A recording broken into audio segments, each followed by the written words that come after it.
Hello everyone. तो इस video में हम अभी फर्स्ट रिवीजन स्टार्ट करते हैं। प्रथम भाग सामाजिक परिवर्तन। तो हमारे बीए थर्ड सेमेस्टर की सोशियोलॉजी में जो दिया गया है वो है फर्स्ट पार्ट। फर्स्ट पार्ट में जो है हमारे टोटल जो हैं वो 9 चैप्टर्स हैं और हमारे वैसे सारे दोनों को मिलाकर दोनों पार्ट्स को मिलाकर 18 चैप्टर्स हैं। 18 चैप्टर्स को हम फुल रिवाइज करने वाले हैं। ये हमारा एक फास्ट रिवीजन होगा। उस फास्ट रिवीजन के थ्रू क्या होगा कि हम इसमें अपना पूरा 100% देकर अपने माइंड में इन टॉपिक्स को पूरी बुक के सारे जितने भी टॉपिक्स हैं चैप्टर्स हैं उनको अपने माइंड में सेट कर लेंगे ताकि एग्ज़ाम में जाके हम अपने थ्रू इनको डिस्क्राइब कर सकें। लेकिन हाँ, सबसे मोस्ट इम्पोर्टेंट थिंग ये याद रखनी है कि हमें 28 पेपर की कॉपी मिलेगी, उनमें ही डिवाइड करके क्वेश्चंस आंसर्स करने हैं। क्योंकि हम अगर ज़्यादा डिस्क्राइब करके लिखते हैं और ये हमें ध्यान रखना है कि अब बी कॉपी मिलने का रूल ख़त्म हो चुका है, बी कॉपी किसी को नहीं मिलेगी। इसलिए जो गलती मैं अपनी वीडियोस में ये बोल रही हूँ बार बार कि जो गलती मैंने कर दी कि बी कॉपी मिलेगी और फुल डिस्क्रिप्शन के साथ क्वेश्चन आंसर्स राइटिंग किए और फिर एक लॉन्ग क्वेश्चन मार्क्स का रह गया, तो वो गलती है आप कोई ना दोहराएं प्लीज़। बहुत मुश्किल होता है कि अपनी मेहनत करके सब कुछ करना और फिर लास्ट पॉइंट पे जाकर ये सब हो जाना। तो उस चीज़ से बहुत मुश्किल से ऐसे कहते हैं ना, I can't give up, I can't give up, वो चीज़ करके वापस आई हूँ। चलिए स्टार्ट करते हैं। Concept and nature of social change. तो सबसे पहले हम पढ़ेंगे कि सोशल चेंज क्या है, सोशल चेंज की अवधारणा क्या है। तो जो हमारा सोशल चेंज है हम इसमें इसके अंदर पढ़ने वाले हैं। सोशल चेंज जो है, सोशल चेंज की अवधारणा का मतलब क्या होता है कि जो मानव सभ्यता जो है संपूर्ण इतिहास सामाजिक परिवर्तन का ही इतिहास बना हुआ है। इसका मतलब है कि सामाजिक परिवर्तन प्रत्येक समाज की एक आवश्यक विशेषता ही नहीं बल्कि परिवर्तन के द्वारा ही मानव समाज असभ्यता और बर्बरता के विभिन्न स्तरों को पार करते हुए सभ्यता के वर्तमान स्तर तक पहुंचा सका है। तो सोशल चेंज का मतलब ये नहीं होता कि केवल हम भौतिक चीज़ों से ही इसका अनुमान लगा सकते हैं, नहीं। सोशल चेंज होता है जो हमारे सोशल बॉन्डिंग, सोशल रिलेशनशिप्स जो होते हैं उनमें जब चेंज आता है। देखिए, अगर आप देखिए प्रेजेंट से पास्ट है, पास्ट से फ्यूचर, आप कुछ भी चीज़ें देखते हैं तो दो अवधियों के बीच में जो समय अंतराल होता है, जो टाइम पीरियड्स होते हैं, उन टाइम पीरियड के बीच में आप देखेंगे कि ड्यूरिंग ऑफ टाइम पीरियड कि आप कुछ ना कुछ चेंज हुआ है, चाहे वो लो नेगेटिव वे में हो या फिर वो पॉजिटिव वे में चेंज हुआ हो, चाहे थोड़ा हुआ हो या कम ज़्यादा हुआ हो, लेकिन चेंज ज़रूर होता है। आप कभी भी ये नहीं देख सकते हैं कि मान लीजिए ये प्रेजेंट है और ये फ्यूचर है, तो आपके प्रेजेंट में और फ्यूचर में ज़रूर चेंज होगा। इस टाइम पीरियड के बीच में ये जो दो अवधियां हैं और इनके बीच में जो ये दूरी बची है, ये जो टाइम होता है, इस टाइम में आपका चेंज होना बहुत ज़रूरी है। और चेंज, जैसे कि हम सब जानते भी हैं कि चेंज जो है वो लॉ ऑफ नेचर है। ये बात सच कही गई है, जिसने भी कही है कि चेंज जो है, change is the law of nature. Change, परिवर्तन जो है वो प्रकृति का नियम है और परिवर्तन होना भी ज़रूरी है। ये कंपल्सरिटी होती, इसमें कंपल्सरिटी होती है, ये ज़रूर होना ज़रूरी है। अगर चेंज नहीं होगा, लाइफ में चेंज नहीं होगा, तो फिर हमारा काम करना, हमारा मेहनत करना, हमारा स्ट्रगल करना, हमारा जो भी हम एक्टिविटीज़ एक्शन करते हैं वो सब वेस्ट ऑफ टाइम है।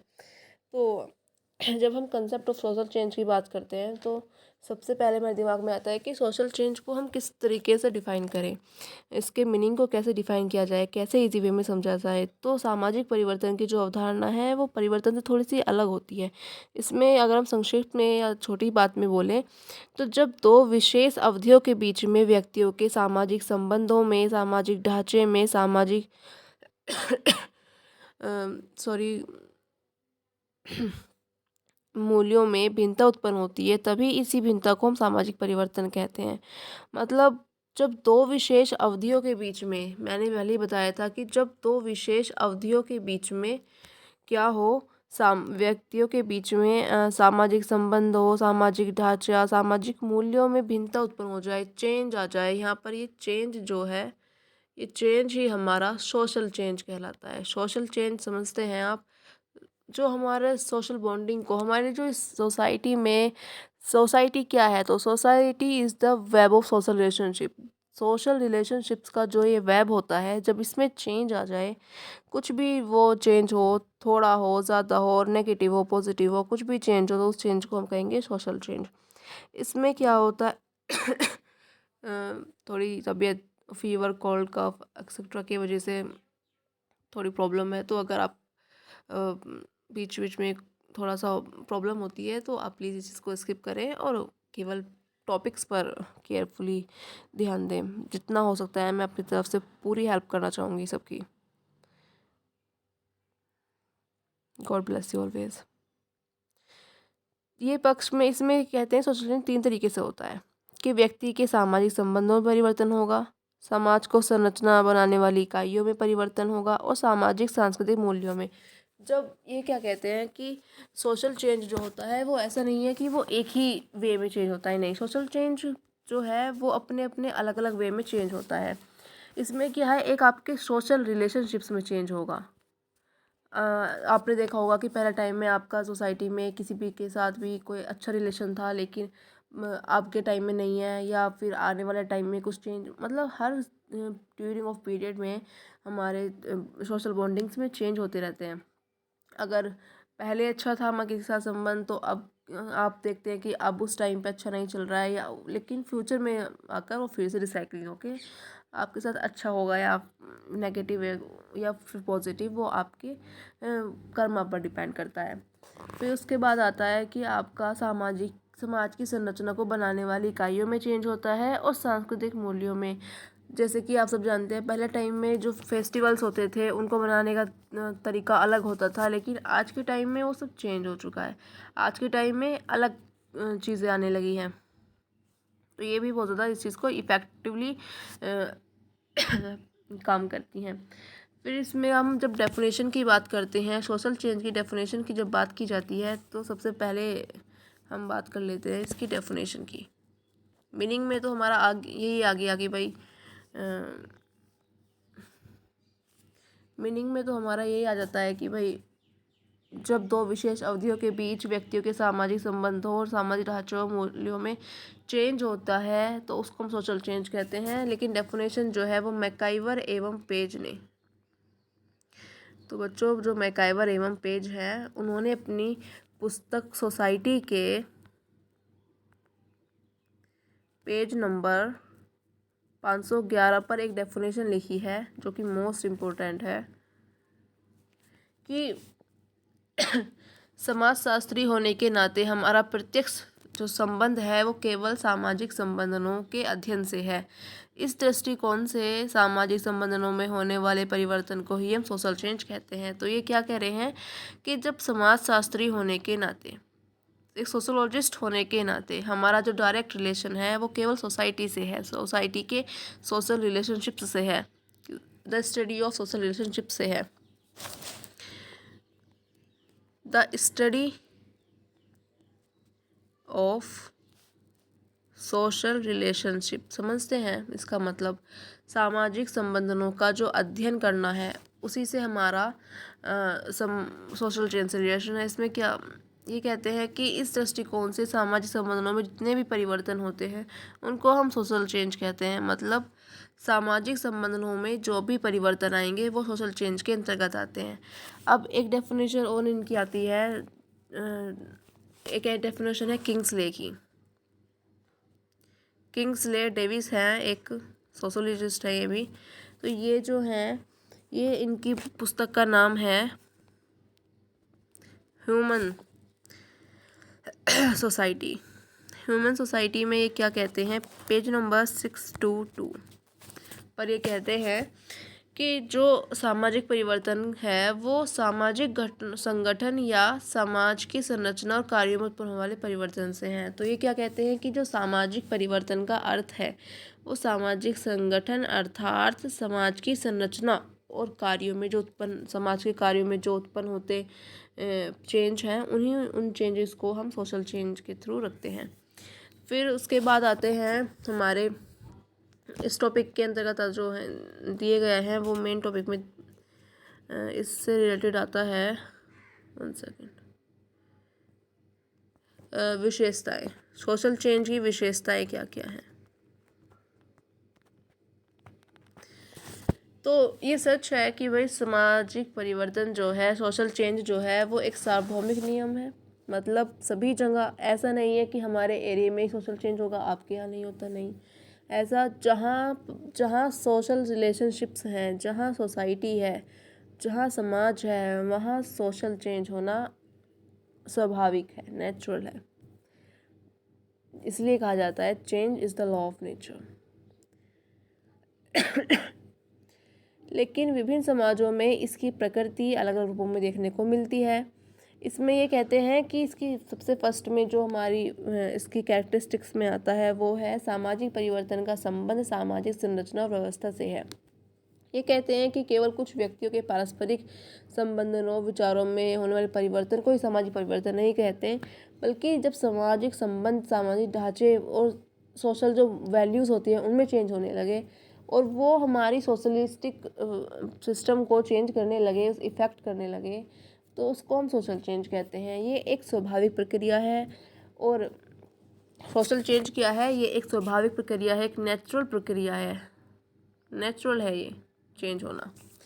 ठीक, सामाजिक परिवर्तन जो है एक जटिल प्रक्रिया है। कैसी प्रक्रिया है? कि जटिल है। ठीक, इसमें कॉम्प्लिकेशंस भी होते हैं। फिर सामाजिक परिवर्तन जो है वो तुलनात्मक है, ये इसकी विशेषताएं हैं। इन शॉर्ट में हम सब कुछ पढ़ने वाले हैं क्योंकि हम रिवाइज कर रहे हैं। फिर सामाजिक परिवर्तन में भविष्यवाणी करना निश्चित नहीं हो सकता, तो इसमें जो है भविष्यवाणी नहीं कर सकते हैं, भविष्यवाणी नहीं की जा सकती। ठीक, ये सार्वभौमिक है। सार्वभौमिक का मतलब समझते हैं आप? सार्वभौमिक का मतलब है कि ये जो है वो सब जगह पाई जाती है। ऐसा कोई भी स्थान नहीं है सोशल चेंज में, सोसाइटी में, जहाँ सोशल चेंज ना होता हो। हर जगह जहाँ भी समाज है वहाँ सोशल चेंज होगा ही होगा। ठीक, आगे चलते हैं। फिर उसके बाद हमारा आता है कि सोशल चेंज और सांस्कृतिक परिवर्तन क्या होता है। तो जब हम बात करते हैं सोशल चेंज की, तो वो हमारा सामाजिक संबंधों में चेंज होना सोशल चेंज है। और सांस्कृतिक परिवर्तन क्या होता है? जो हमारा कल्चर में चेंज होता है। जैसे संस्कृति में मनुष्य द्वारा बनाई गई सभी प्रकार की भौतिक वस्तुएं, अभौतिक वस्तुएं, उपकरण हो, मशीनें हो, परिवहन संचार के साधन हो, कलात्मक वस्तुएं हो, प्रथाएं हो, रीति रिवाज हो, विश्वास हो, आस्था हो, पूजा करने का या फिर कुछ भी कार्य करने के कुछ रीति रिवाज हों, रूल्स हों, जब इनमें चेंज आने लगे, इनमें चेंज हो जाए, संस्कृति के भौतिक अभौतिक पक्षों में होने वाली परिवर्तन को ही सांस्कृतिक परिवर्तन कहा जाता है। मतलब जब हमारे कल्चर में, जब हमारे रीति रिवाजों में, जब हमारे टेक्नोलॉजी में चेंज आने लगे, तो वो जो चेंज होते हैं और उससे हमारा समाज जो है क्या हो, उससे हमारा समाज जो है प्रभावित होने लगे, तो उसको हम कहेंगे सांस्कृतिक, कल्चरल चेंज। उसके बाद हमारा आता है कि इनमें डिफरेंस कैसे अगर आ जाता है क्वेश्चन में कि सामाजिक परिवर्तन और कल्चर जो है हमारा,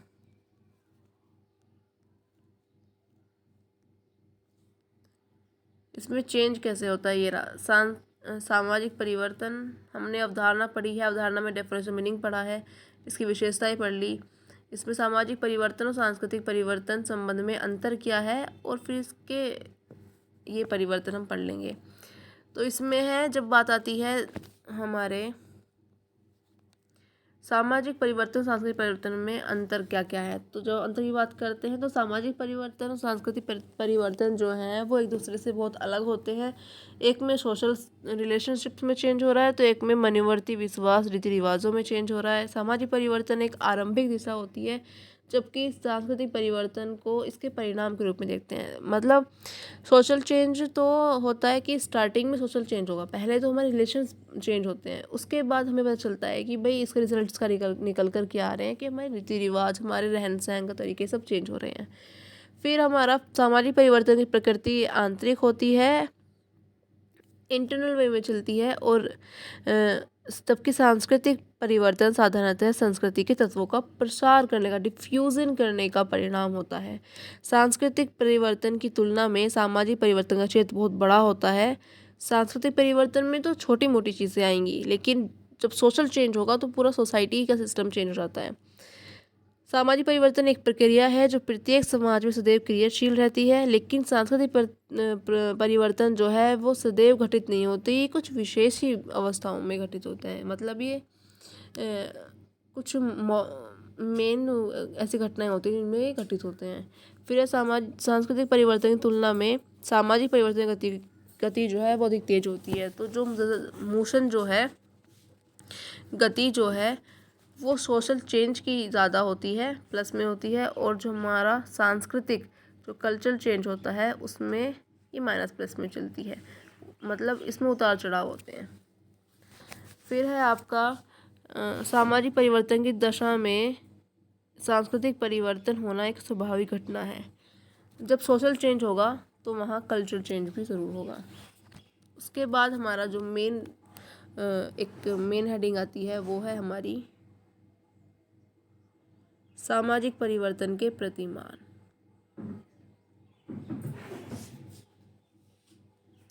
जब हम सामाजिक परिवर्तन के प्रतिमान की बात करते हैं तो हमारे सामने एक चीज़ निकल कर आती है, सामाजिक परिवर्तन के प्रतिमान। परिवर्तन के प्रतिमान का मतलब क्या है यहाँ पर कि इसके जो 3 प्रतिमान हैं, पैटर्न क्या है इसके 3 प्रतिमान हैं। इसमें पहले प्रतिमान में क्या आता है, वैज्ञानिक। इसके 3 प्रतिमान हैं, हम तीनों को पढ़ेंगे। 3 में क्या क्या है, जो फर्स्ट प्रतिमान है उसके अंदर वैज्ञानिक प्रगति और प्रौद्योगिक, जहाँ पर वैज्ञानिक प्रगति मतलब टेक्नोलॉजी वाला चेंज आए, तो उसको हम फर्स्ट प्रतिमान में रखेंगे। सेकंड प्रतिमान जो है इसका, उसमें जनसंख्या प्रगति, जनसंख्या वृद्धि हो या फिर कुछ भी हो, जनसंख्या के क्षेत्र में जो भी चेंज होगा उसको हम इसके अंदर लिखते हैं। तीसरे प्रतिमान के अंदर जो है वो हमारा आता है फैशन वाला। फैशन हुआ या सामाजिक मूल्य हुए, सांस्कृतिक परिवर्तन हुए, तो ये हमारे आते हैं तीसरे प्रतिमान में। मतलब पहले प्रतिमान में वैज्ञानिक प्रगति, टेक्नोलॉजी में जो चेंज होते हैं उसको हम सोशल चेंज का पहला प्रतिमान कहते हैं। दूसरे प्रतिमान में जनसंख्या में जो चेंज होते हैं, आर्थिक स्थिति में जो चेंज होते हैं उसको कहते हैं। तीसरे में हमारा फैशन हुआ, हमारा सांस्कृतिक परिवर्तन हुए, तो जब इनमें चेंज होता है तो हम इनको रखते हैं तीसरे प्रतिमान के अंतर्गत। तो ये हमारा फर्स्ट चैप्टर कंप्लीट होता है। इसमें हमने फर्स्ट चैप्टर के अंतर्गत हमने इन चीज़ों का समझा कि सोशल चेंज क्या है, इसकी मीनिंग क्या है, डेफिनेशन क्या है, फिर इसकी विशेषताएं क्या है, सोशल चेंज में सांस्कृतिक चेंज में क्या संबंध है, अंतर है, और सामाजिक परिवर्तन के 3 प्रतिमान हैं, जो कि एक जिसमें पहला वैज्ञानिक प्रगति पर और प्रौद्योगिकी टेक्नोलॉजी में जो चेंज है उस पर रिलेटेड है, बेस्ड है। दूसरा जनसंख्या पर है, तीसरा हमारा सांस्कृतिक और फैशन पर है। हमने इसके बारे में पढ़ा। अब सेकंड में जो है, सेकंड चैप्टर पे आ गए। सेकंड चैप्टर में पढ़ने वाले हैं कि फैक्टर्स ऑफ सोशल चेंज, सामाजिक परिवर्तन को चेंज करने के लिए मेन कारण क्या क्या होते हैं, क्या क्या क्या फैक्ट्स होते हैं।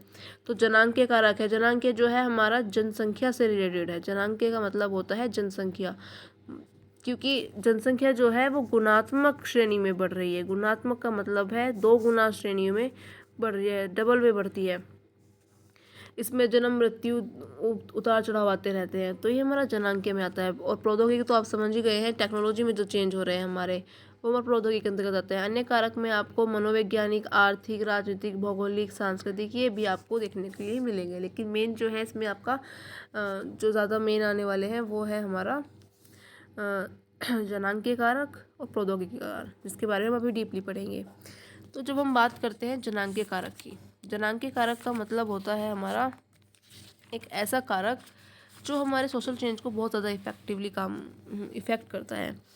तो सबसे ज़्यादा जो इम्पोर्टेंट है इसमें हमें बताया गया है सोरोकिन।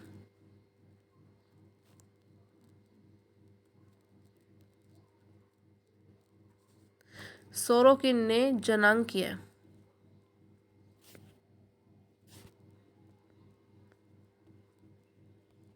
सिद्धांत या फिर कारक, सेकंड चैप्टर पढ़ रहे हैं, हमारा फर्स्ट चैप्टर हो चुका है, सेकंड हम पढ़ रहे हैं अभी। तो सोरोकिन ने जनांकीय कारक को परिभाषित करते हुए कहा है कि जनांकीय कारक का अर्थ किसी समाज की जनसंख्या के आकार और घनत्व में वृद्धि या ह्रास होना है। मतलब जहाँ पर किसी भी समाज की जनसंख्या में या तो वृद्धि हो या फिर ह्रास हो, यानी कि घटोतरी हो, तो उसको हम कहते हैं जनांकीय कारक। इस विशेषता में होने वाले परिवर्तन समाज को किस प्रकार प्रभावित करते हैं, तो ये जानने के लिए सबसे पहले समझना चाहिए कि इसमें चीज़ें क्या क्या आती है। जैसे मोल्थस ने भी अपने संविधान बनाए हुए हैं, बहुत सारे सोशोलॉजिस्ट ने अपने अपने प्रिंसिपल्स थ्योरीज दी हैं इसको समझाने के लिए। इसमें हमारा आता है सबसे पहले जब हम देखते हैं तो इसमें आता है कि जन्म दर और मृत्यु दर, बर्थ रेट और डेथ रेट जो होता है हमारा। तो जन्म दर में वृद्धि होने से जनसंख्या का आकार बढ़ता है और मृत्यु दर अधिक होने से जनसंख्या में आकार में क्या होती है, घटोतरी होती है, कमी आती है। तो अगर मनुष्य की प्रजाति में क्षमता में कोई बढ़ोतरी हो रही है, घटोतरी हो रही है, तो ये सारी चीज़ें जो हैं जन्म मृत्यु दर में आती हैं। फिर आता है हमारा आप्रवास और उत्प्रवास क्या होता है। आप्रवास का अर्थ है दूसरे स्थान से व्यक्तियों का हमारे समाज में प्रवेश करना। अगर हमारे देश में बाहरी लोग आकर रहते हैं तो क्या हो रहा है, जनसंख्या में चेंज हो रहा है, मतलब जनांकीय कारक सोशल चेंज हुआ, अब उनसे रिलेशंस बनेंगे अलग, वो बहुत चेंज हुआ। और उत्प्रवास क्या होता है, उत्प्रवास में हमारा आता है कि जब धीरे धीरे समूह, जब हमारे यहाँ के लोग कि अदर कंट्रीज वगैरह रहते हैं तो उनसे रिलेशंस होंगे, हमारे समाज के व्यक्ति दूसरे समाज में चले जाने से जनसंख्या में कमी होने लगेगी। तो देखो, जब आप्रवासों कोई हमारे समाज में आकर रह रहा है तो जनसंख्या में वृद्धि हो रही है, हमारे समाज से कोई व्यक्ति दूसरे समाज में आकर रह रहा है तो जनसंख्या की कमी हो रही है। तो ये जनसंख्या की वृद्धि और कमी का जो स्तर होता है वो हमारा जनांकीय कारक के अंतर्गत आता है, सोरोकिन ने बताया है। अब सोरोकिन कहते हैं कि जनसंख्या की रचना, कंपोजिशन ऑफ पॉपुलेशन भी इसमें आती है। सोरोकिन कहते हैं जनसंख्या की संरचना में होने वाला कोई भी परिवर्तन व्यक्ति की नैतिकता, मनोवृत्ति, चरित्र को बदलकर सामाजिक परिवर्तन की दशा को उत्पन्न करता है। इसका कहने का मतलब है कि जनसंख्या का रचना का जो मतलब होता है वो है कि किसी भी समाज में व्यक्तियों की जीवन अवधि जो लाइफ लाइन होती है, और स्त्री पुरुषों का अनुपात, मतलब जेंडर वाला जो हमारा अनुपात होता है, विवाह की आयु, स्त्रियों की स्थिति कैसी है, ये सारी चीज़ें हमारी जनसंख्या को इफ़ेक्ट करती हैं। और जो कि जनसंख्या के आकार में होने वाले परिवर्तन समाज में अनेक नई नई आवश्यकताएं, व्यवहार के ढंग, कार्य उत्पन्न करते हैं। इससे क्या होता है कि जनसंख्यात्मक या फिर जनांक के कारक जो है हमारे सोशल चेंज को इफ़ेक्ट करता है। अब है टेक्निकली हमारा क्या फैक्टर्स हैं सोशल चेंज को इफ़ेक्ट करने के लिए। तो प्रौद्योगिकी कारक आता है, सामाजिक परिवर्तन उत्पन्न करने प्रौद्योगिकी के कारण बहुत ज़्यादा फेमिसिटी के साथ काम करता है। तो हम लिख लेते हैं हेडिंग को, प्रौद्योगिक कारक, जिसको हम इंग्लिश में टेक्नोलॉजी फैक्टर बोलते हैं। इसके अंदर क्या आता है, प्रौद्योगिकी सामान्य रूप से सभी मशीनें और उपकरणों को प्रौद्योगिकी कह देते हैं, लेकिन वास्तविकता यह है कि प्रौद्योगिकी वह विज्ञान होता है या फिर वो साधन होता है जिसके माध्यम से हम जीवन के लिए उपयोगी वस्तु को प्राप्त करते हैं। उदाहरण के लिए, यदि पत्र लिखने का हमारा उद्देश्य है तो जब तक हमारे पास पेन या पत्र लिखने का साधन नहीं होगा तो हम पत्र नहीं लिख सकते, तो हमें पेन चाहिए पेपर लिखने के लिए, है ना, कुछ भी लेटर लिखने के लिए। और अगर वो पेन चाहिए तो पेन को बनाने वाली मशीन होनी चाहिए, क्योंकि जो मशीन नहीं होगी तो पेन कैसे बनेगा, पेन नहीं बनेगा, हम पेपर कैसे लिखेंगे। तो आज के टाइम की आवश्यकता के अकॉर्डिंग बताया जा रहा है इसमें। तो अब वो मशीन बन रही है, अब वो मशीन बनी है, तो कोई मशीन बनाने का हमारा उद्देश्य क्या होता है कि तब उस मशीन को बनाने में जिन उपकरणों का, जिस विज्ञान का जो भी यूज़ होता है, उन्हें हम प्रौद्योगिकी के अंदर शामिल करेंगे। ठीक, इसमें यंत्रीकरण, मशीनाइजेशन क्या होता है, यंत्रीकरण मतलब मशीनों का इन्वेंशन करना। अब खेती होती है, कृषि में भी आपने देखा होगा, वर्तमान समय में फसल बनाने के लिए, फसल बोने के लिए, काटने के लिए, खाद्यान्न की सफाई करने के लिए, सब चीज़ों के लिए क्या हो गया है, मशीनें बनने लगी हैं। तो ये एक टेक्निकल चेंज है जो कि सोसाइटी को इफ़ेक्ट कर रहा है, सोशल चेंज को। परिवहन संचार के नए साधन आ गए हैं, जो एटॉमिक पावर है वो इंक्रीज़ हो रही है, डेवलप हो रही है, और आपका टेक्नोलॉजी नॉलेज जो है वो बहुत ही हाई स्पीडली काम कर रहा है। तो ये जो है सब हमारे सोशल चेंज को क्या इफ़ेक्ट करने के लिए बहुत ज़्यादा इम्पोर्टेंट अपनी भूमिका निभा रहे हैं। तो जनांकी सिद्धांत, सोरोकिन का, और जो हमारा प्रौद्योगिकी कारक है, ये जो हैं दो इस प्रकार के कारक हैं मेन, जो हमारे सोशल चेंज को इफ़ेक्ट करने के लिए काम करते हैं। अब है सांस्कृतिक चेंज आता है आपका, मनोवैज्ञानिक चेंज है, मेंटलिटी चेंज आना, आर्थिक कारकों का चेंज आना, ये भी आपके अन्य कारकों के थ्रू आप इनको अपने हेडिंग बढ़ाने के लिए लिख सकते हैं। तो आपका सेकंड चैप्टर में अब बस यही था कि सोशल चेंज के कारक क्या क्या हैं। तो जनांकीय कारक है आपका, प्रौद्योगिकी कारक है, आप अन्य कारकों, जनांकीय हो गया, लिख देती हूँ मैं एक बार, कारक, प्रौद्योगिकी कारक, अन्य में आप आर्थिक भी लिख सकते हैं, आर्थिक कारक, सामाजिक कारक, राजनीतिक कारक, भौगोलिक कारक, मनोवैज्ञानिक कारक, ये आपके सामाजिक परिवर्तन को चेंज करने के लिए काम करते हैं। तो आपका first chapter complete, second chapter complete. ठीक, अब आते हैं हम थर्ड चैप्टर पर। थर्ड चैप्टर में हम पढ़ने वाले हैं सामाजिक परिवर्तन के प्रकार क्या क्या होते हैं, कितने प्रकार का सोशल चेंज होता है। उद्विकास, विकास, प्रगति, क्रांति, बहुत इंपॉर्टेंट चैप्टर है ये, साथ ही साथ इम्पोर्टेंट भी टिक्स लगाते चलेंगे। तो सबसे पहले हम पढ़ेंगे उद्विकास। उद्विकास क्या होता है। तो जब हम बात करते हैं उद्विकास की, तो हमें समझ में आ जाती है बात कि उद्विकास क्या है। उद्विकास और विकास, हम दो टॉपिक्स को एक साथ लेकर चलेंगे, साथ ही में डिफरेंशिएट भी हो जाएगा। ठीक, तो उद्विकास का मतलब इवैल्यूएशन करना, और इसका क्या होता है, डेवलपमेंट होना। तो उद्विकास में क्या होता है, सबसे पहले समझने की बात है कि सर्वप्रथम चार्ल्स डार्विन ने अपनी पुस्तक ऑर्गन ऑफ स्पीसीज में बताया था कि उद्विकास में क्या होता है। इवैल्यूएशन शब्द की जो उत्पत्ति है वो लैटिन शब्द से एवोलुरस से मानी जाती है। इसमें ई का अर्थ होता है बाहर की ओर फैलने से। इसमें क्या होता है, जो हमारा उद्विकास का जो इसमें चैप्टर दिया गया है या टॉपिक है, तो इसमें क्या बताते हैं हमें कि इसके अंदर हम उन चीज़ों को सीखने वाले होते हैं जो एक स्टेप बाय स्टेप चलती है। उद्विकास प्रक्रिया एक क्रमिक प्रक्रिया है जो अनेक स्तरों के द्वारा परिवर्तन की स्थिति उत्पन्न करता है। मतलब जो सरलता से जटिलता की ओर जाए,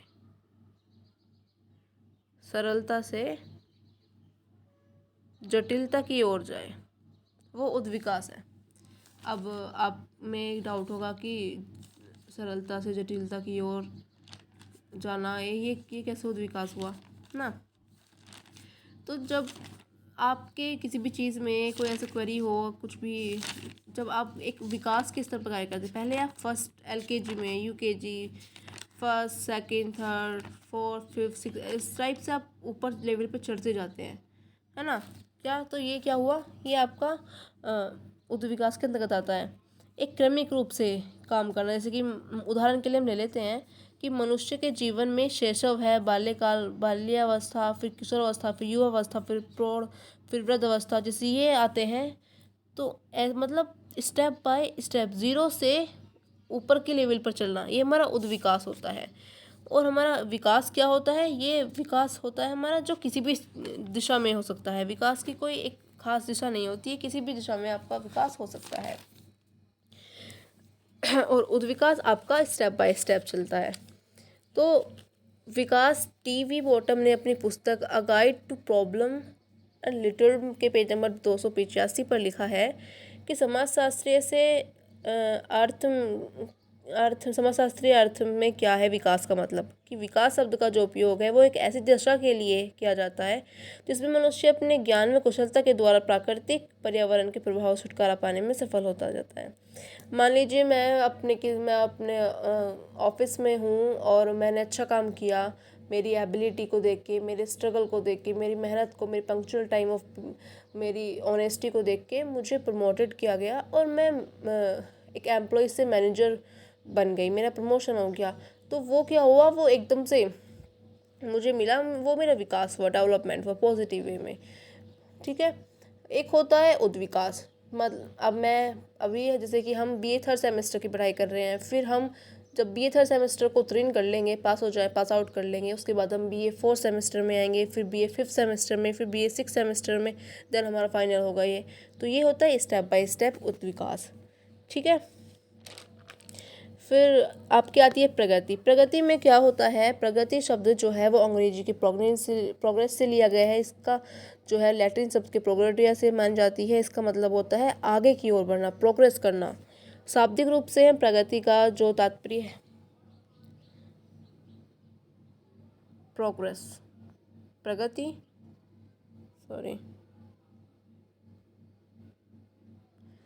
प्रगति, और आपका आता है क्रांति।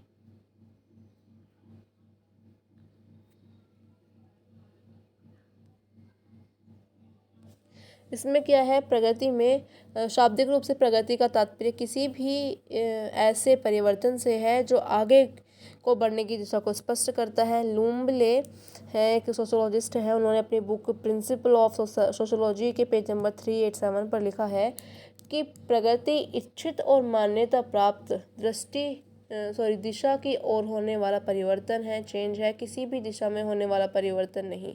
मतलब ये नहीं है कि इसमें क्या होता है, एक सांसारिक तथ्य होता है। इसकी विशेषताएं जब हम पढ़ते हैं जब समझ में आता है कि इसमें वांछित उद्विकास होता है। प्रगति की अवधारणा तुलनात्मक है। प्रगति का जो संबंध है वो सामूहिक जीवन रूप से कार्य करता है, सामूहिक रूप से। और प्रगति की अवधारणा परिवर्तनशील है, चेंज होती रहती है। कि भाई अब ऐसा है कि भाई अभी प्रोग्रेस हो रही है, कुछ टाइम बाद कुछ भी क्या चेंज आ जाए हमें पता नहीं होता है लाइफ का, है ना। तो वो उसके ऊपर बेस्ड होती है। प्रगति का संबंध है जो कि जागरूक और चेतन प्रयासों से रिलेटेड होता है। फिर इसमें आते हैं जो हमारे सोशल चेंज में हमारा उद्विकास, विकास, क्रांति और प्रगति। अब हम अपनी क्रांति को देखें तो क्रांति जो है, किम बोल यंग के अनुसार उन्होंने कहा है, क्रांति आकस्मिक रूप, अचानक से होने वाला परिवर्तन होता है। क्रांति का मतलब क्या होता है, ये जो है सडन नहीं होती है, सडन नहीं होगा ये चेंज, जिसके द्वारा एक समय की विशेष की राजनीतिक व्यवस्था को बलपूर्वक बदलकर एक नए प्रकार की कानूनी सामाजिक व्यवस्था स्थापित कर दी जाएगी। सोरोकिन ने अपनी पुस्तक है, सोरोकिन ने जो अपनी बुक है उसमें लिखा है कि जो हमारा जो सोरोकिन है वो इस चीज़ को दोहराते हुए कहते हैं कि जो क्रांति का समाजशास्त्र लिखा है, उन्होंने कहा है कि सोरोकिन की एक पुस्तक है क्रांति का समाजशास्त्र, उन्होंने उसमें लिखा है कि क्रांति वह दशा होती है जिसमें लोगों के व्यवहार, मानसिकता, विचार करने के जो तरीके हैं उनमें व्यापक परिवर्तन पैदा हो जाए। तो हम कहा जा सकता है कि क्रांति एक तीव्र परिवर्तन होता है, बहुत तीव्रता के साथ होता है ये, जिसके द्वारा राजनीतिक व्यवस्था से आमूल परिवर्तन हो जाने के साथ साथ समाज के परंपरावादी संगठन और सामाजिक मूल्यों और मनोवृत्तियों में भी चेंज होता है। क्रांति क्या है, क्रांति जो है सिंपली पॉलिटिक्स में की जाती है। आप किसी भी मुद्दे को लेकर आप जब क्रांति करते हैं तो उससे क्या होता है, वो एकदम से ये स्थायी तो होती नहीं है। देखो, इसकी कोई निश्चिंतता नहीं होती है, ना ही कोई इसमें कोई सर्टेनिटी होती है कि भाई ये इस टाइम से इस टाइम तक रुकी, नहीं, ये अपनी मांगों का पूरी करवाने तक बहुत ही किस घातक रूप में भी कार्य कर सकती है। मतलब क्रांति का मतलब ही होता है, इसमें शांति का तो कोई नाम ही नहीं होता। क्रांति जो है ये एकदम से पूरे समाज में एकदम से बलपूर्वक काम करके चेंज लाने का कार्य करती है। तो इसमें क्या होता है, जब क्रांति के कारकों की बात करते हैं तो आर्थिक असंतुलन आना, जनसाधारण की निराशाएं होना। क्रांति क्यों होती है, जब ये बात आती है तो क्रांति जो है हमारी क्यों होती है भाई, जब आर्थिक असंतुलन आ जाएंगे, जब हमारा इकोनॉमिकली सिस्टम ख़राब हो जाएगा, जब हमारी जनता जो है वो हमारी जनता की जो है निराशाएं वो बढ़ती चली जाएंगी, प्लस प्लस उनकी होती चली जाएंगी निराशाएं, सामाजिक अन्याय होने लगेगा, जब हम हमारे साथ सोशल अनजस्टिफाई होने लगेगा। तो जब उस टाइम पर क्या होगा कि क्रांति जैसे कि किसान आंदोलन हुआ, जब हमारे साथ कुछ गलत घटनाएं होने लगती है, अन्याय होने लगे, जब ज़्यादा ही बर्बरता होने लगे, निरंकुशतावादी अराजकतावादी फैलने लगे, तो उस टाइम पर उसको समाप्त करने के लिए क्रांति का स्वरूप ग्रहण किया जाता है। उसके बाद आता है आपका सामाजिक परिवर्तन के सिद्धांत क्या क्या हैं। तो जब हम सिद्धांतों की बात करेंगे तो आपका थर्ड चैप्टर में तो आपका उद्विकास विकास प्रकृति क्रांति आया। फिर उसके फर्स्ट चैप्टर में हमने एक सेकेंड फर्स्ट चैप्टर हुआ, सेकंड हुआ सोशल चेंज क्या है, इसके कारक क्या हैं, इसमें क्रांति प्रकृति ये क्या है।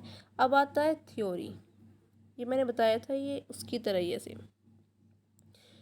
इसमें हम क्या थ्योरी में क्या देखते हैं, सामाजिक परिवर्तन का जो रेखीय सिद्धांत है, इसमें रेखीय सिद्धांत क्या है, चक्रीय क्या है, जनांकीय और आर्थिक क्या है। ठीक, इसमें है सामाजिक परिवर्तन के रेखीय सिद्धांत इस मान्यता पर आधारित है कि सामाजिक परिवर्तन की प्रगति विभिन्न परिवर्तन की प्रगति स्तरों के माध्यम से एक ही दिशा में आगे बढ़ने की होती है। हर्बर्ट स्पेंसर है, मॉर्गन है, ऑगस्ट कॉम्टे है, इत्यादि ने इस सिद्धांत के द्वारा अपने विचारों को प्रस्तुत किया है। हर्बर्ट स्पेंसर सिद्धांत और ये सब सारे सिद्धांत हैं इनके, जो कि आपको अपनी बुक से डीपली पढ़ लेनी चाहिए, क्योंकि किसी का भी सिद्धांत ऐसे थ्योरी वाइज आ जाता है, लेकिन मोटे तौर पर हमें नॉलेज होनी चाहिए कि कि इनका मतलब क्या होता है, what's the meaning of that. ठीक है, फिर इसमें आता है चक्र सिद्धांत। चक्र सिद्धांत में आपका स्पेंसर आ गया, इन सब के सिद्धांत आपके इन्वॉल्वमेंट दिए गई हैं। तो जब हम बात करते हैं सामाजिक परिवर्तन की, तो इसमें रेखीय सिद्धांत, तो रेखीय सिद्धांत जो है आपका एक तरीके से जो एक स्टेप में चले, क्रम में चलता है। मैंने वो बताया था आपको कि फर्स्ट में LKG में है, फिर UKG, फिर फर्स्ट क्लास, फिर सेकंड क्लास, फिर थर्ड क्लास, फिर फोर्थ क्लास। तो ये क्या है, ये स्टेप बाय स्टेप चल रहा है, ये एक मिडिल स्टेज में चल रहा है, तो ये हमारा होता है रेखीय। ठीक है, मतलब एक लाइन में चलना, जैसे फर्स्ट सेकंड फिर थर्ड फोर्थ, ये पूरा सीक्वेंस में चल रहा है। तो जो सीक्वेंस में चलता है वो हमारा होता है रेखीय सिद्धांत। और रेखीय सिद्धांत के बाद हमारा आता है चक्रीय सिद्धांत स्पेंगलर का। तो ये जो है, ये स्पेंगलर कहते हैं कि रेखीय सिद्धांत का मतलब होता है वो इसमें अप एंड डाउन्स होते हैं। अप एंड डाउन्स कैसे होते हैं कि चक्रीय सिद्धांत होता है मतलब रोल वाला, जैसे कि आपका फैशन वाला था कि आपका पहले कुछ वो पहले टाइम पे जो वो था ड्रेस चलती थी, अब वो बीच में छूट गई, लेकिन मॉडर्निटी के अकॉर्डिंग वो दोबारा से जाकर वहीं पर फिर हमसे दोबारा उस चीज़ पर पहुंच गए, जहाँ से हमने शुरुआत की थी हम दोबारा घूम फिर कर वहीं आ गए। ये हमारा चक्रीय सिद्धांत होता है, राउंड राउंड वाला। सिक्वेंस वाला होता है रेखीय सिद्धांत, राउंड वाला होता है चक्रीय सिद्धांत, और जनांकीय हमारा जनसंख्या वाला सिद्धांत होता है। ठीक, इसमें हमारा जनसंख्या से रिलेटेड चीज़ें आती हैं। फिर उसके बाद आपका देखते हैं आगे, आर्थिक सिद्धांत में आपको पता ही है इकोनॉमिकली सिस्टम से रिलेटेड सारी चीज़ें आने वाली होती हैं।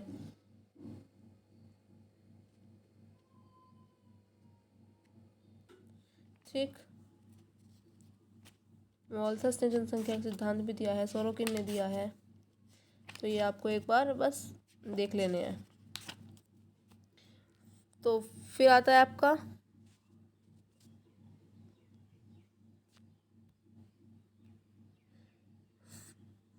फर्स्ट चैप्टर, सेकंड चैप्टर हुआ, थर्ड हुआ, फोर्थ हुआ, अब आता है आपका फिफ्थ, जो कि मतलब जो हम पहले पढ़ चुके हैं ना, ये इनसे कनेक्टेड होके आ रहे हैं सारे। अब इसमें क्या है, information technology and social change, सूचना प्रौद्योगिकी क्या है और इसका इस पर चेंज पर क्या इफेक्ट पड़ना है। तो इसमें प्रिंट सोशल मीडिया और रेडियो टेलीविज़न दूरसंचार इन सब के बारे में बताना है, और ये हमारे देश में कैसे सोशल चेंज में पार्टिसिपेट करती है, हमें इसके बारे में बताना है। तो जब हम पढ़ते हैं कि सूचना प्रौद्योगिकी क्या है, तो सूचना प्रौद्योगिकी जनसंचार का छोटा सा एक भाग है जिसका संबंध लोगों की लाइफ स्टाइल से होता है। लोगों का जो लाइफ स्टाइल है उससे इसका रिलेशनशिप होते हैं, की विभिन्न पक्षों से जुड़ी हुई व्यवस्थाओं के बारे में सूचनाएं प्रदान करना और सूचना के माध्यम से लोगों के व्यवहार में प्रभावित करना। तो ये जो है हमारा काम सूचना प्रौद्योगिकी, यानी कि जो हमारा टेक्निकल इंफॉर्मेशन टेक्निकल है उससे रिलेटेड चीज़ें इसमें आ जाती हैं। फिर इसमें सूचना प्रौद्योगिकी उन साधनों की संपूर्णता होती है जिनके द्वारा एक दूसरे से बहुत दूर तक स्थित लोगों में कुछ विचार सूचनाओं का प्रयास करके सामाजिक वैचारिक क्षेत्र में सहभागिता बढ़ाई जा सकती है। सोशल मीडिया है, अब अपने घर बैठे हम अपने न्यूज़ देखते रहते हैं कि भाई दुनिया में क्या हो रहा है, क्या चीज़ें चल रही हैं, वो सब हम देख लेते हैं। अब उसके बाद आता है कि सूचना प्रौद्योगिकी के साधन क्या क्या हैं। साधन, जब हम साधनों की बात करते हैं तो हमारे सामने आती है रेडियो, हमारे सामने आता है TV, phone, social media, internet, ये सब साधन हमारे समाचार पत्र। तो इन सब के थ्रू हम अपने घर बैठे बैठे हम क्या कर लेते हैं, हम इन चीज़ों का संसार में क्या चल रहा है, क्या चीज़ें हो रही हैं, किस तरह के सोशल चेंजेस चल रहे हैं, वो सब हम इस बारे में इस चीज़ से नॉलेज ले लेते हैं। ठीक, उसके बाद हमारा आता है सामाजिक परिवर्तन में क्या भूमिका है इसकी। तो इसमें सामाजिक परिवर्तन में है जो है इसकी भूमिका, मतलब जो हमारा इंफॉर्मेशन टेक्नोलॉजी है वो हमारी सोसाइटी को कैसे चेंज कर रहा है, उस पर क्या इफ़ेक्ट कर रहा है, हमारे वो कैसे सोशल चेंज को कनेक्टेड करता है। तो ये बात आती है सामाजिक व्यवस्था में परिवर्तन लाना, सामाजिक संरचना पर प्रभाव डालना, सामाजिक स्तरीय लेवल जो होते हैं, लेवलाइजेशन जो होता है उसमें चेंज करना, सामाजिक संबंधों का वस्तुकरण करना, इसमें एनालाइजिंग करना मतलब, और सामाजिक अंतर क्रियाओं में चेंज करना, विचार मनोवृत्तियों में, वैश्वीकरण ग्लोबलाइजेशन में चेंज करना, और आपके बहुत सारे आधुनिकरण को प्रोत्साहित देना, बहुत सारी चीज़ों में आपको ये इफेक्टिवली देखने को मिलता है। अब आता है आपका 6th चैप्टर। जब हम 6th चैप्टर की बात करते हैं तो इसमें आपके 3 मेन टॉपिक हैं।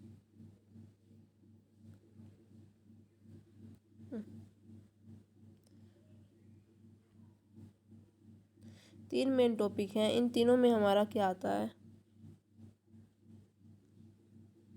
संस्कृतिकरण, पश्चिमीकरण और लौकिकरण। तो संस्कृतिकरण क्या होता है, सबसे पहले हम देखते हैं संस्कृतिकरण क्या है भाई। संस्कृतिकरण, जब संस्कृतिकरण की बात करते हैं तो संस्कृति में जो भी हमारा डेवलपमेंट होगा, जो चेंज होगा, वो हमारे संस्कृतिकरण के अंदर हम देखेंगे। ठीक, संस्कृतिकरण को सर्वप्रथम क्या ब्राह्मणीकरण कहा गया था। संस्कृतिकरण का सर्वप्रथम जो प्रयोग है वो एम.एस. श्रीनिवास जो हैं उन्होंने संस्कृतिकरण की परिभाषा भी दी है और इस कंसेप्ट को बताया है, बहुत इम्पोर्टेंट है ये। Social change in modern India इनकी पुस्तक का नाम, पेज नंबर 6 पर उन्होंने लिखा है।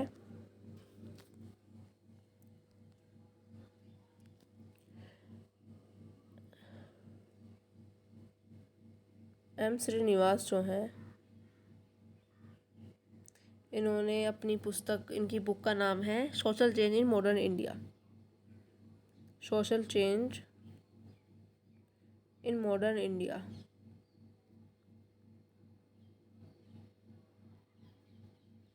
ये इनकी बुक का नाम है। पेज नंबर 6 पर इन्होंने लिखा है, इनकी डेफिनेशन देते हुए संस्कृतिकरण की, कि संस्कृतिकरण वह प्रक्रिया है जिसके द्वारा एक निम्न हिंदू जाति या कोई जनजाति या अन्य समूह किसी उच्च प्राय ब्राह्मण जाति के सामने अपनी रीति रिवाज, कर्मकांडों, विचारधारा, जीवन की शैली को बदलने लगता है।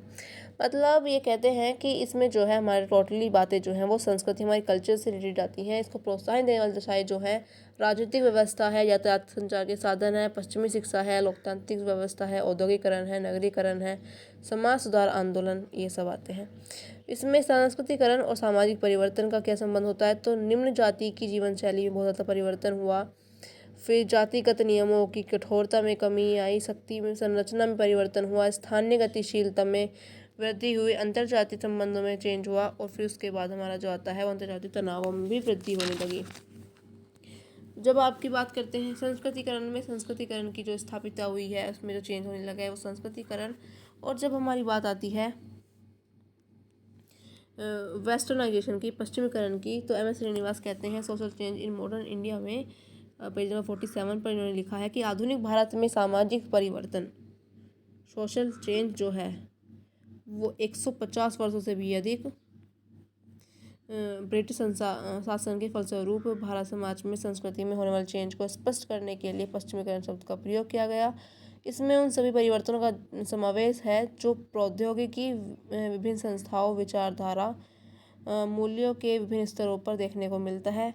पश्चिमीकरण की सबसे बड़ी विशेषता जो है वो है हम इसकी जो विशेषता है वो है एक तटस्थ अवधारणा होना, फिर है आपका एक व्यापक अवधारणा होना, जटिल प्रक्रिया है ये, और फिर आपका आता है एक निश्चित प्रारूप का अभाव होना। पश्चिमीकरण संबंध जो है कि सामान्य संस्कृति से नहीं है, और चेतना प्रयत्नों का समावेश होना, अनेक मूल्यों का, वैल्यूज़ का, इसमें विचारधाराओं का समावेश होता है। पश्चिमीकरण के प्रभाव क्या पड़ते हैं, तो धर्म पर इसका बहुत ज़्यादा प्रभाव पड़ता है, जाति व्यवस्था पर पड़ता है, संयुक्त परिवारों का विघटन होने लगा। पश्चिमीकरण को देख के अब लोग एकांकी परिवारों को ज़्यादा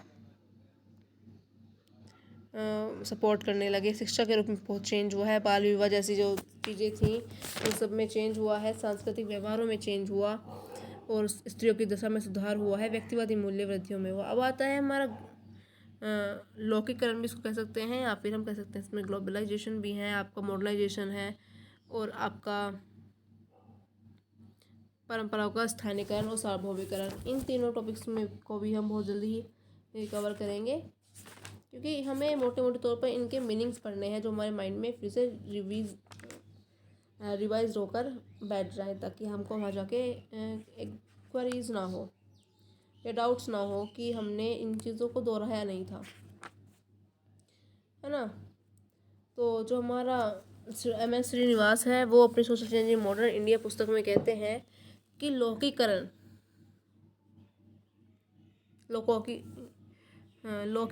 जो है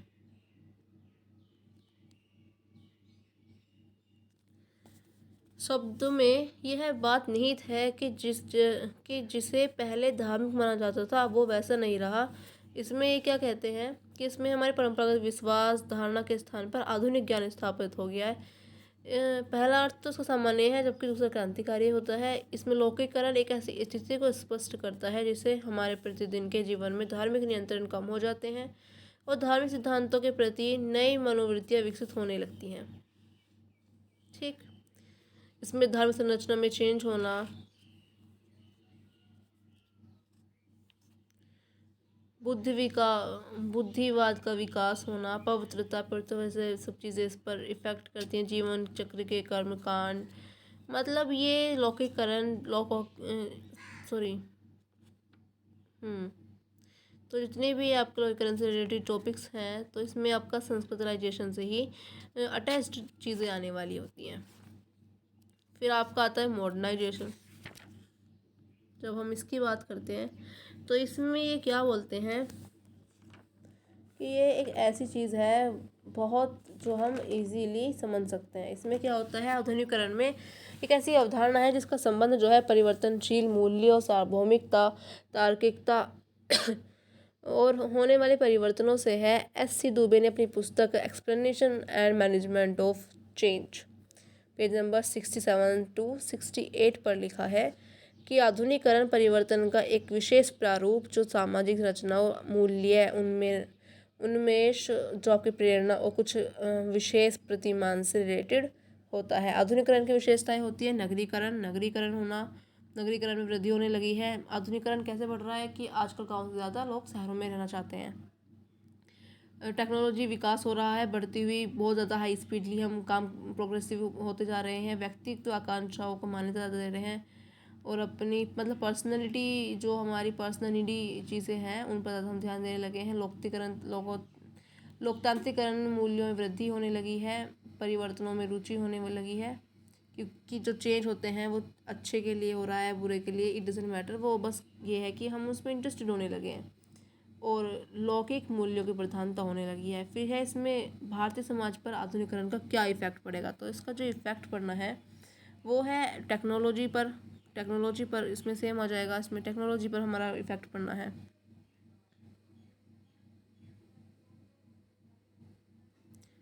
टेक्नोलॉजी पर हमारा इफेक्ट पड़ना है, लाइफ स्टाइल पर हमारा इफेक्ट पड़ना है, एग्रीकल्चर पर हमारा इफेक्ट पड़ना है, समाज सुधार, सोशल रिफॉर्म पर इस पर इफेक्ट पड़ना है हमारा, अंतर्जातीय शिक्षा का प्रचार प्रसार, एजुकेशनल सिस्टम पर हमारा इफेक्ट पड़ता है इसका बहुत ज़्यादा, मॉडर्नाइजेशन का, है ना।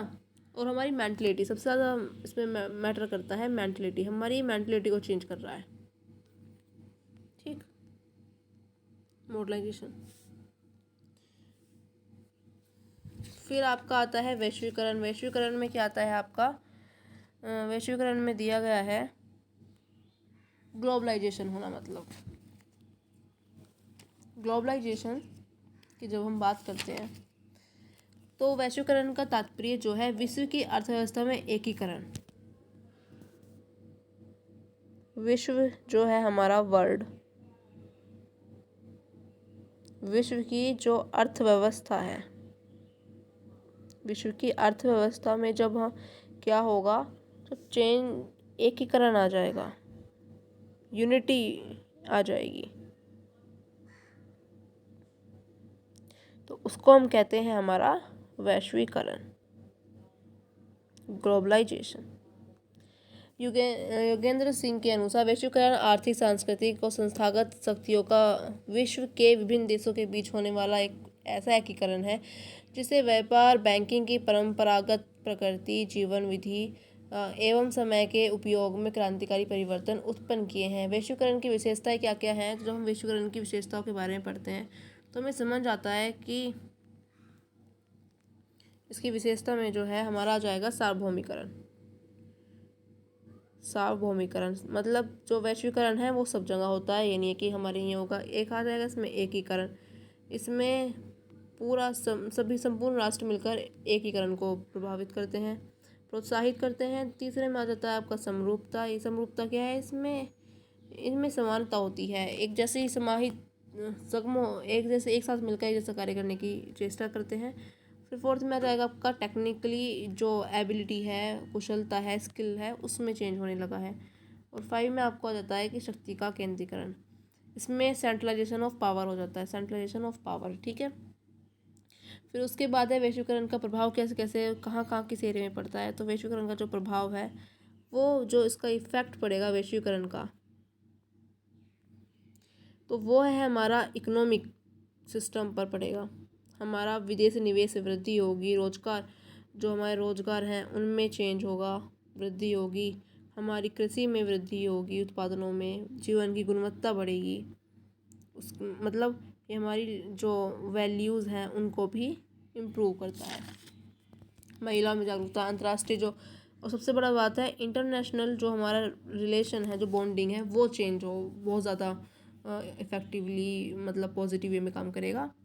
तो ये हमारा वैश्वीकरण होता है। फिर इसमें हम नेक्स्ट जो टॉपिक है हमारा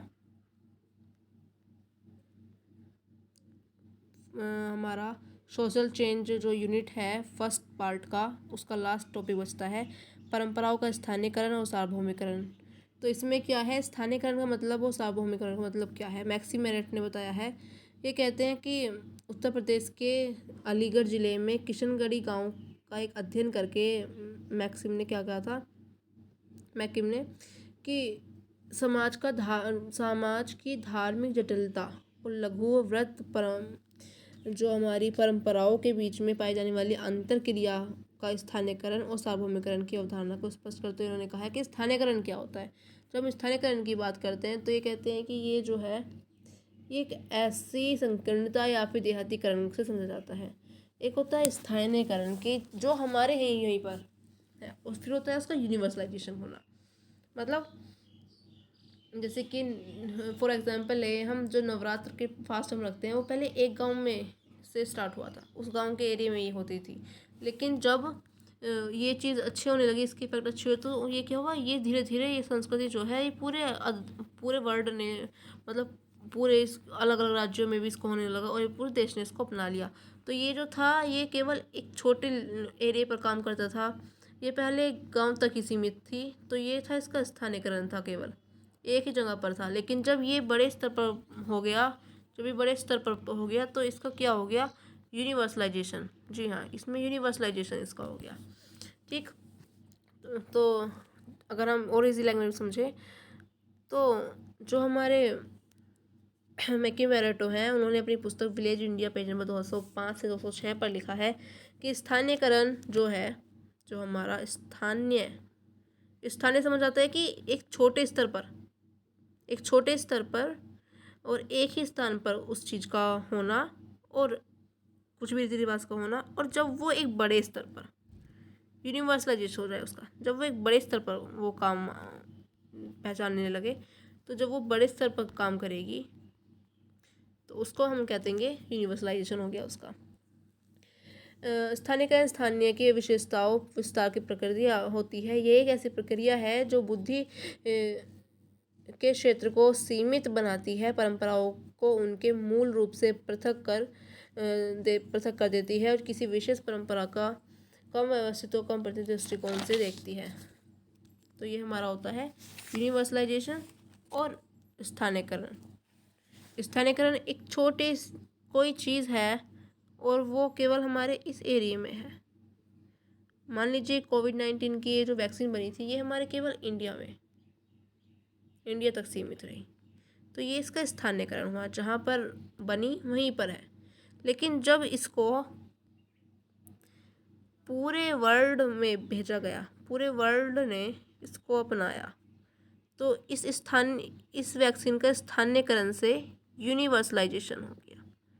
मतलब इसको बड़े स्तर पर इंटरनेशनल लेवल पर इसको पहुंचा दिया गया, तो इसका यूनिवर्सलाइजेशन होता है। ठीक है, तो हमने इस वीडियो में मोटे मोटे तौर पर टॉपिक्स के मेन पॉइंट्स निकाल कर हमने बहुत ही जल्दी क्या किया, फर्स्ट पार्ट हमने पूरा रिवाइज़ कर लिया। नेक्स्ट वीडियो में सेकंड पार्ट भी सोशल मूवमेंट्स को हम रिवाइज़ कर लेंगे। ठीक है, तो अगर वीडियो अच्छी लगे तो लाइक करें। चलिए, अब हम नेक्स्ट वीडियो में देखते हैं second part of social movement वाला। Thanks a lot.